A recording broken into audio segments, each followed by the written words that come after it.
Hi.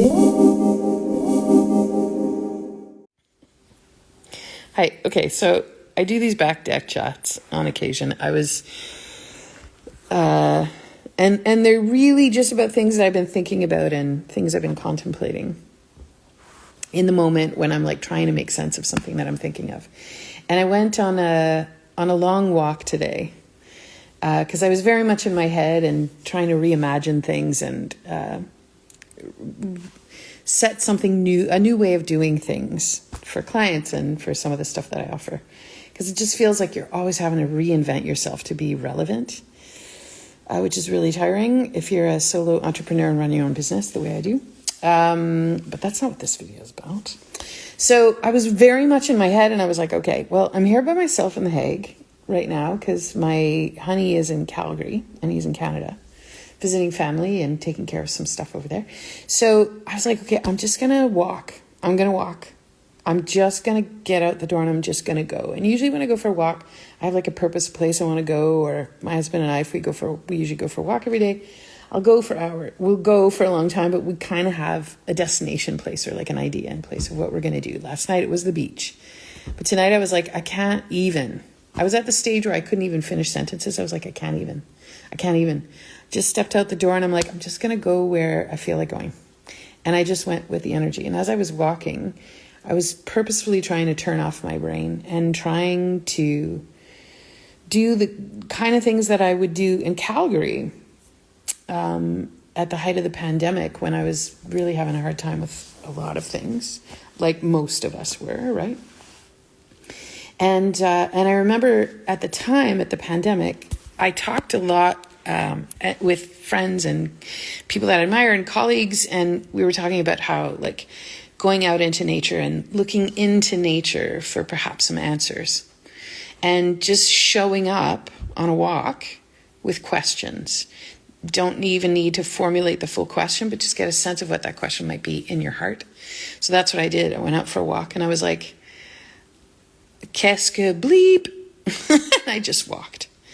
And I walked and I just started with, I know there's a forest that way, I'll go to the forest. And then I was like, well, it's late in the evening.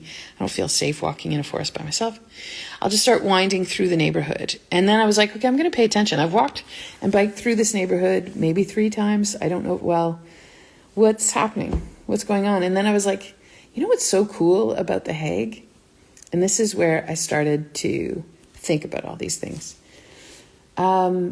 Being in a city like The Hague is hundreds and like thousands of years old, quite possibly. At least from the 1100s, it's been a city. And so it's a city, it's an old city that's been built a long time ago and sort of pieces added on, and it hasn't always been the size it is, and it's certainly had a very colorful history and different things. But the city itself and the part where we live is quite old, and we're talking like like 1800s, the part where I am, where our buildings are. And I know that there were buildings before that. Anyway, walking through the streets, and it's just, the architecture here is just so different than what I knew in Canada. Rightfully so. So, you know, you get rows of houses, and most people are living in row houses. It is not like North America. You do not have a front yard. You will have a small back garden, and often your back garden is going to be shared with other people, or you just have essentially a postage stamp or a deck if you're not on the ground floor. We are on the ground floor. We have a tiny little postage stamp deck. It's lovely.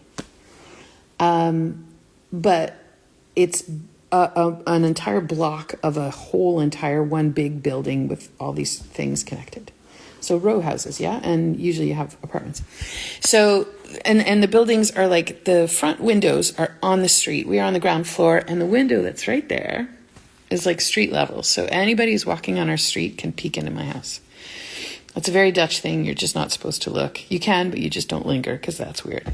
So anyway, so as you can imagine, there's these long streets of these long buildings that all have very beautiful lines. It's very aesthetically pleasing to the person who loves math like me.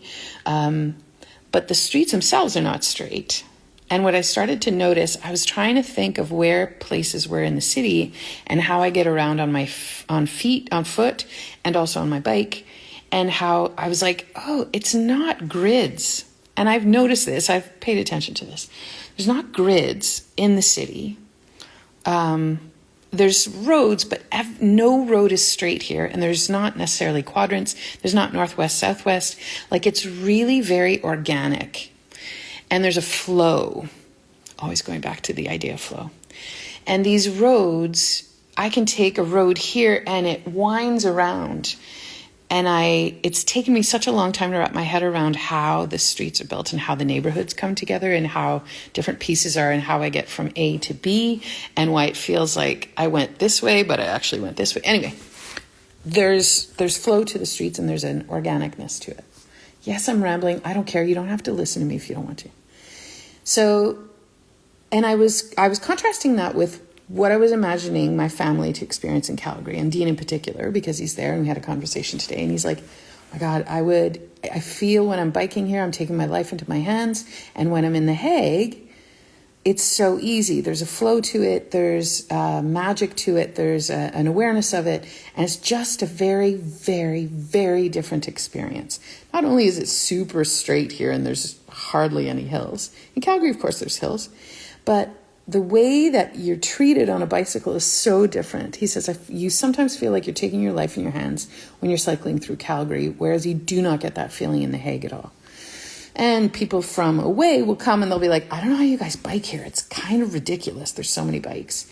But if you pay attention, there's a flow here. And I was thinking about it on my walk, noticing how no streets are straight and everything bends. And there's not stop signs. And it made me start thinking about the Waldorf School and how it was built, the one in Calgary. And the Waldorf School, very much based in Rudolf Steiner ideology. My husband's a teacher there. Our daughter went there. There's no straight lines. Very much the same on purpose. The design of the building they built in Calgary has no straight lines, and it's a winding corridor. The front door looks like the door going into a Smurf house, into the atrium, and into the big assembly room. It's just so awesome. And it's the very same thing here. And there's this history behind it, because the city was not built on a grid. It was built hundreds and hundreds of years ago. And in Calgary, it is a brand new city. Our house, which is an old house for Calgary, is 50 years old. It's ridiculous. And the streets in Calgary are very much grid-like. Crowchild sort of dips down and sometimes it's going southbound and then sometimes eastbound, but that's an anomaly. And I guess Memorial Drive. But Memorial Drive essentially is going across the city, yeah? And essentially Crowchild kind of gets you up and down from the city, from top to bottom, to certain parts, not the entire thing. But you get what I'm saying. So I was thinking about it as I was walking, and I was like, what is so different? What is so different to an old city versus a new city? And what might it mean about what's expected of you and what you're going to be doing and how you're going to experience life and how you're going to move through your days in the city based on the design of the city? And as I was walking, I was thinking, where I'm walking here in The Hague, it's a sidewalk and it is always the same height. I step down to go cross an actual road, like a busy 2-lane street. But when I'm in the sort of neighborhood area, when I'm crossing a street, like what would be a little small side road coming up to the main road through the neighborhood, the car is down and has to drive up on the sidewalk and across where the pedestrians are walking and where the bicycles are riding. So the bicycles and the pedestrians are always up, but the cars are down, and where the cars are going to be crossing where the pedestrians go, they have to drive up. So you have to pay attention as a driver. And I was thinking about how different it makes, how different of a statement that makes for the person who's experiencing the city from the point of view of their feet or their bike. And as a pedestrian, I was thinking, this really makes me feel like the city is designed for pedestrians and cyclists first and car drivers last. I would never drive in this city. I think you're crazy to drive in this city. But anyway. And then I was thinking how it's not that case at all in Calgary. And it's okay. They're just designed and built with very different modes in mind. You cannot build a city like that in Calgary when it's a city that is entirely built on oil money. I get it. It's okay. I'm not judging it. I'm not saying it's good or bad. And also it's a new city. But further to that, when you move through a city that has grid-like patterns and is very mathematical in equation, what kind of difference is there to the experience of being in that space versus being in a city where there's flow and there's no straight roads? There's no straight lines. Everything is curved. Nothing is dependable in this way. It demanded of me to kind of just let go and go with flow and trust that I'm going to get home. And I didn't want to refer to my maps. I kind of knew which direction would be sort of home. This was a relatively new neighborhood. I've only biked through it 2 or 3 times. And I made it back home, no problem. But even the sidewalk coming back, when I found my way back to the main road, was winding through a forest on the side. And then we'd come back and then would meet back into the park and come back and it was winding. There was nothing straight, which was amazing to me. And I thought, oh my God, how different of an energetic is it with the way the buildings are built, with the way that the cities are designed, with the way that we move through the world? What kind of message does our nervous system get when we are experiencing life in those 2 different ways? And how different does it make our experience as a human at the end of the day? And how much does it influence how we're moving through life? And then I started thinking about this honey of a human that I've crossed paths with along the way, who just I adore. And I love everything she talks about, and we've had some really interesting conversations. And she shared with me at one point that she was very much, some of her schooling is in architectural design and in the design of buildings throughout history kind of thing. I mean, I'm saying this very vaguely because I don't super want to point out who it is because it's not my place to say. And also because, anyway.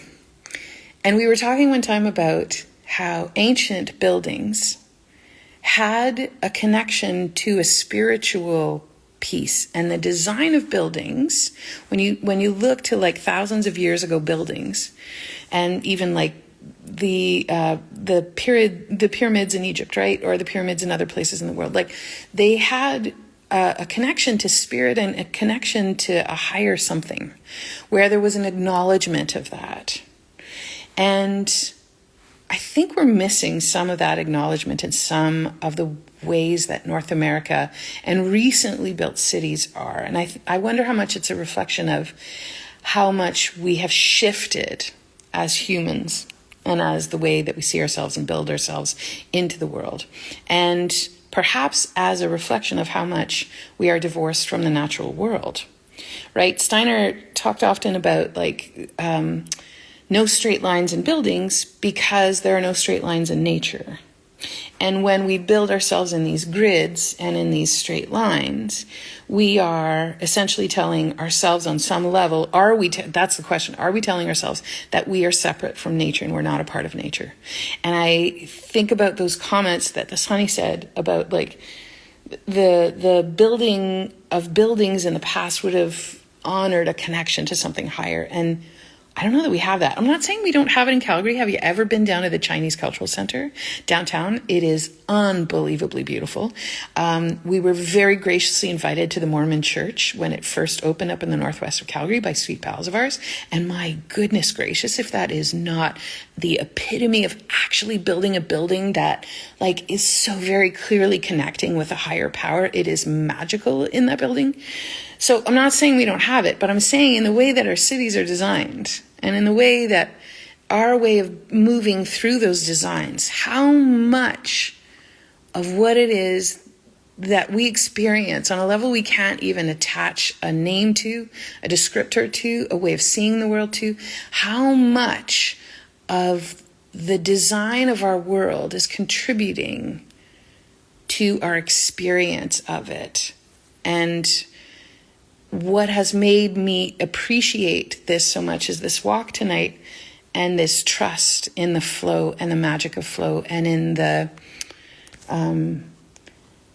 the wisdom of not having straight lines. And me and my mathematical mind and my absolute deep love of Johann Sebastian Bach and math and systems and the rigidity and the predictability of those things, I think that's a piece I need to maybe... That was a piece to help at some point, and maybe it's not helping anymore, but I still love it. But also, when we build such rigid systems, are we restricting flow of some sort, and how much of that is impacting us? I'm not really saying anything other than these are things I was thinking about on my walk, and how I am so grateful to have this chance to exist in the Netherlands and exist in Canada and exist at a time where I don't think my grandmother would have had the capacity to go for a 3-hour walk by herself on a weeknight, and to have the space to be able to think about these things. And what if right now part of our job is, yeah, we live in a time of abundance. We live at a time where there's so much available to us and accessible to us.